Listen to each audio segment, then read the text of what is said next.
நான் love marriage பண்ணேன். நான் விரும்பி கட்டிக்கிட்ட ஒரு பொண்ணுகிட்ட இருந்து எனக்கு லவ்வே கிடைக்கல. அதை என்ஜாய் பண்ணவே முடியல. ஆனால் பணம் பின்னாடி நான் ஓடிக்கிட்டு இருக்கேன் மிஷின் மாதிரி. மிஷினில் தச்சு தான் கையே எனக்கு ஒத்துழைக்கல.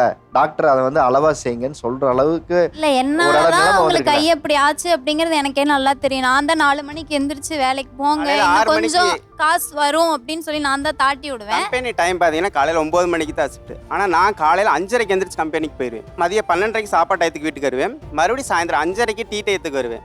அப்புறம் மறுபடியும் போனேன்னா 8:30க்கு வருவேன். தீபாவளி சமையல்லாம் பார்த்தீங்கன்னா வாரம் 12,000 ரூபாய்க்கு தைச்சே எடுத்துடுவேன்.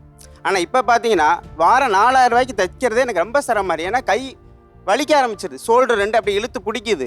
நமக்கே தெரியுது நம்ம ரொம்ப ரிஸ்க் எடுத்தோம்னா வேற எங்கேயாவது போய் இப்போ குடிக்கிற கஞ்சியும் குடிக்க முடியாமல் போயிருமோ அப்படிங்கிற ஒரு சூழ்நிலை நமக்கு தெரியுது. அது தெரிஞ்சுக்கிட்டே மறுபடியும் நான் எப்படி சார் ரிஸ்க் எடுக்க முடியும்? என்னால் பாதிக்கப்பட போகிறது யாரு? நீ தான்.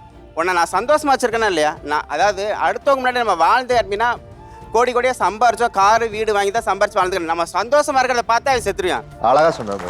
சரிங்களா? வாழ்க்கையில் ஒருத்தர் முன்னாடி வாழ்ந்து காட்டணும்னா காரு, பணம், நகை, நட்டு, சாரி, ஃப்ரிட்ஜு, டிவி இதெல்லாம் ஒன்று இருக்குது. ஆனால் எனக்கு இதன் மேலெல்லாம் பெரிய